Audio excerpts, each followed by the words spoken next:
Welcome back to our panel discussion, Cyber Authentication and Access Strategies for Government, sponsored by Duo Security here on Federal News Radio 1500 AM and federalnewsradio.com.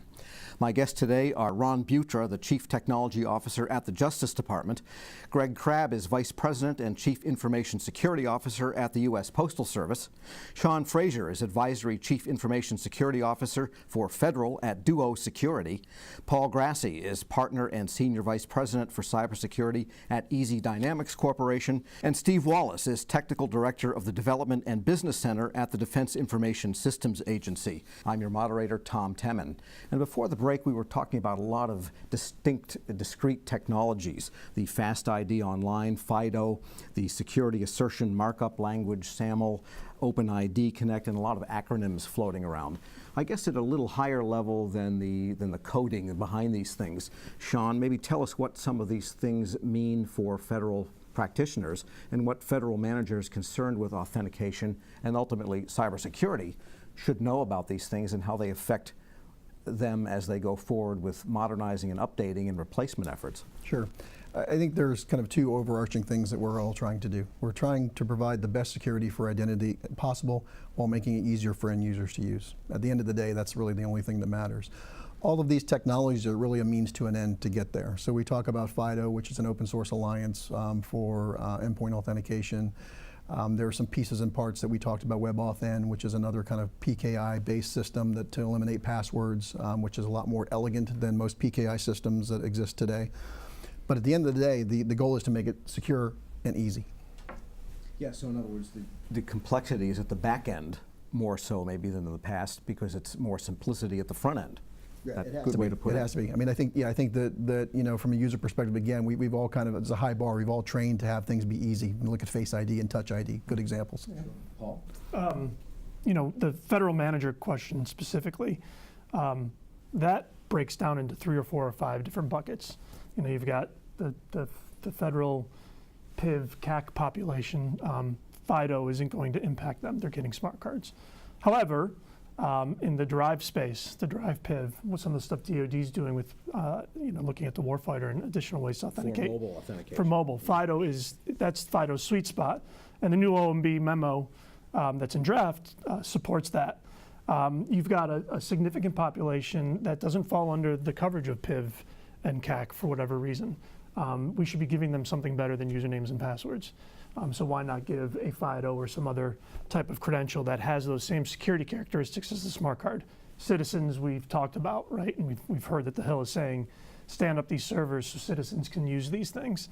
And then we've got partners as well. You know, we don't talk about our business partners a lot. How are they logging in? Hopefully they're federating.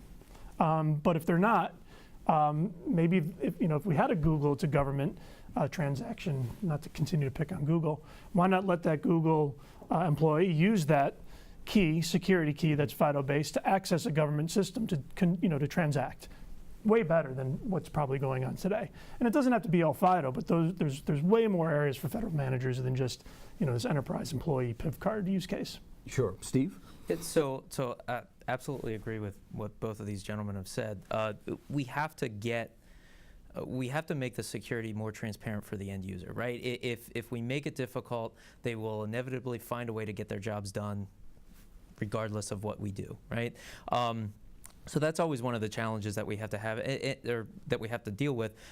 In addition to that, as we start to move towards more software as a service and PaaS and those types of things, start to outsource some of that compute and those applications, that's what these providers are already using. So with respect to how we do things in the DoD and DISA as well as the DoD, we have to start to get more comfortable with these technologies like FIDO, and we are working with the FIDO Alliance to better integrate some of the work that we're doing, and then also to work with the cloud providers and how they're deploying SAML and OAuth and OpenID, and making sure that we're doing it right. There's SAML isn't a singular type of technology. It's a banner, if you will, And there are a variety of profiles, and every vendor implements those profiles a little bit differently. And that would be one thing that I would encourage folks that as they're starting to look at these technologies, understand the profiles that are being used and how the vendor is implementing them. Because you might think that you're authenticating in a certain way, but the reality is it may be a little less than, you might be getting a little less than what you think in the end. Sure, and Greg, how might that translate over to Postal Service when you have all these different partners that you work with? In some ways, you have a problem similar to U.S. Transcom, which is mostly dependent on private sector carriers and truckers for what they do, and even in wartime, they would depend on them. And they worry about what their cyber posture is. That is, Transcom worries about what the partner's cyber is, because an order for transport of ordnance could go to a small trucking company that may lose that order into cyberspace somehow. As the Postal Service interacts with our communities, obviously we're interacting with a lot of businesses across the United States and consumers.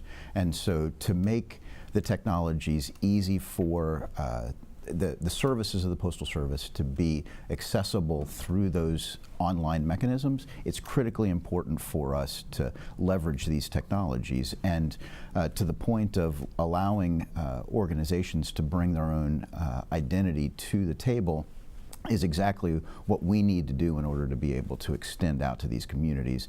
And obviously we have to factor in the third-party risk that we need to consider in providing solutions to my ecosystem. Sure. Ron? So raising this up a level, I think the technology itself is important for both our IT professionals, technologists, and honestly our cybersecurity professionals to understand. But we had mentioned the OMB draft memo that was out, and what's nice about it is that it is a really good framework for digital identity services, and for managers and people who are interested in it. That document's out for draft now, and everyone should be getting their comments in. It provides a good introduction about how we should be approaching a lot of these services. Whether you're referencing the 863, if you're going out and looking at how you're going to make this all interoperable and building out that strategy. And I think it's important to be thinking about all these technologies as enablers, as tools, and where is that appropriate use, but it has to fit into a bigger framework. The tools themselves aren't going to solve it. Yeah, I wanted to ask about NIST guidance, because NIST is pretty much Johnny on the spot when it comes to being updating its own guidance for a variety of cybersecurity. And if you've read some of those 800 series special publications, they're pretty good. They're actually understandable. I know, and Paul, you had something to do with some of those. In fact, I think we've talked over the years from your NIST standpoint, because we have, when there's a new draft come out, we talk to those people. So how can NIST guidance be brought in a practical way by agencies such that they can understand these technologies and have a way of talking to vendors about actually acquiring them?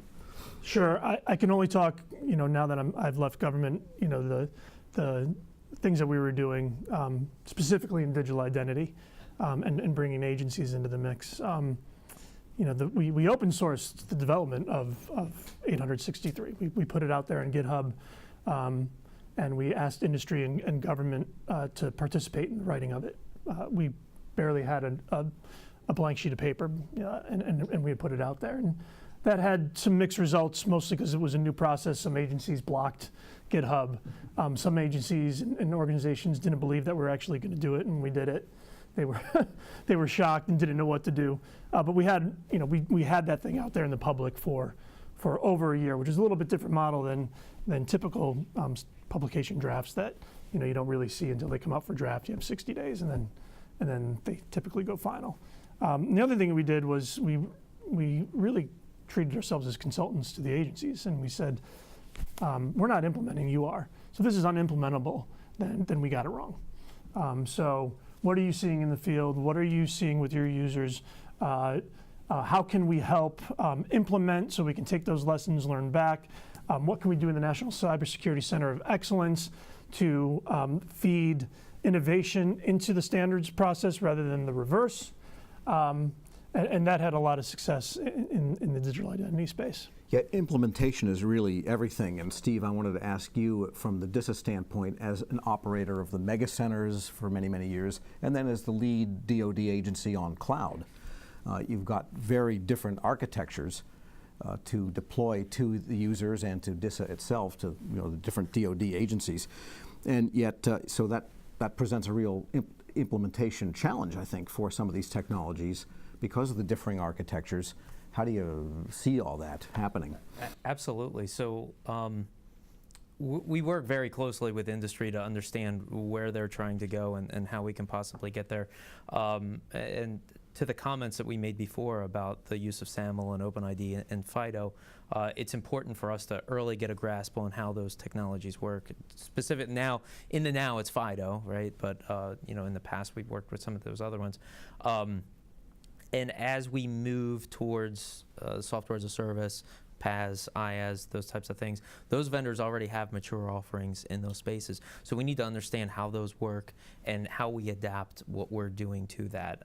We have a very mature PKI at this point, but how do we get that to work with a lot of what the vendors are doing? Probably what we've had to learn the hardest is that we had our ways of doing things and the ways that we were comfortable with, and then as we'd start to work with these companies, we would say, well, you need to do it this way, and then there would be a back and a forth and a debate over, well, no, this is actually how we do it, and we'd sit down and we'd work it out and understand in a lot of cases they were doing things that we really appreciated the way that they were doing them and the means to the end. So we've had to adopt, and then also we've worked with them to have them change some of the ways that they're doing things, and thus far it's gone pretty well. Yeah, so Sean, are these cybersecurity services and authentication services, well, that's the question, should they be products that people buy and install, or in the case of cloud computing, should they be among the stack of services that the cloud provider offers and people include in their service level agreements? So I think, and Ron brought this up a little bit, it's not just a technology problem, and it never is. Even with the OMB guidance and the things that we've seen, there's always kind of people, process, and technology. So there's some people call outs and stakeholders in some of this guidance. There's some technology things. There's also some process that agencies are going to have to do in order to do this. There is some work that has to be done by the agency in order to facilitate this. I think the thing from my perspective is this whole thing looks like a kind of a private-public partnership. And back in the day, and I'm going to show my age a little bit, when I worked at a small company called Netscape, we would always take information to the W3C. We would then help that be adopted, and then that would inform our product. And I think that's the way this happens, because the open standards is really where we all meet at the end of the day. It took us 25 years to get the S on HTTP finally, so pretty common. So progress does eventually happen, even if it was beyond the Netscape era. And I guess I'll translate that question for Greg. What do you expect from vendors, and where do you want to place the responsibility for products and services and performance, really, of these authentication technologies? So for the Postal Service, it's not necessarily about delivering authentication technology. It's how does the technology interoperate with the services that we provide to the public, and making those technologies easy for our employees to use and for our customers to interact with. The mission of the Postal Service is very simple, and our customers expect the perfect package experience. We're going to deliver about 6 billion packages this fiscal year, and in order to be able to collect the information that's necessary in order for that customer to know that their package is going to be to them on time, that interacts with at least 17 scan events, which are collected through technology, and all of our employees interact with that technology. So for us, it's not about what are the technologies that we integrate. It's about making it easy for our employees and customers to be able to interact with our organization. And yeah, so okay, just to pull on that thread a little bit, if you are using a cloud provider, you expect them just to be able to affect that, to have that happen, the authentication, and you don't want to really worry about it. Absolutely. So whether it's the folks in my data center that help manage the cloud implementation, or whether it's the customers that are interacting with that data, they just expect it to happen. And we want to make those interactions seamless for our user communities. Ron, your thoughts? So as the cyber challenges have advanced, so has this technology space. It's rapidly becoming a series of different technologies that have their own ecosystems, that have a lot of different types of technology that are interoperable, which protocols we're going to use. I don't think the problem space has made it easy for the vendors or the consumers to help define this or make this easier. So when you're turning around and you ask about cloud or mobility, I think there's a lot of good work that's happening. We've got to think of it as more of a framework than a single point solution that's going to solve it. There are technologies out there or services out there, for example, the login.gov service could be used for a lot of citizen-facing services. But what can you do with these third-party verification systems? When you're going out to the cloud, how do we bring those things together, and when do we use which service? We have to be looking at this more as a strategy, and from our standpoint, it's not within the department. I think we are seeing a lot of positive movement in how we're building that, and I referenced this before, an electronic digital identity. And then what we're trying to do is make sure that we have the right framework to allow for different technologies on the front end. All right, on that note, we will take a break and come right back and continue. This panel discussion is Cyber Authentication and Access Strategies in Government, sponsored by Duo Security, here on Federal News Radio 1500 AM and federalnewsradio.com.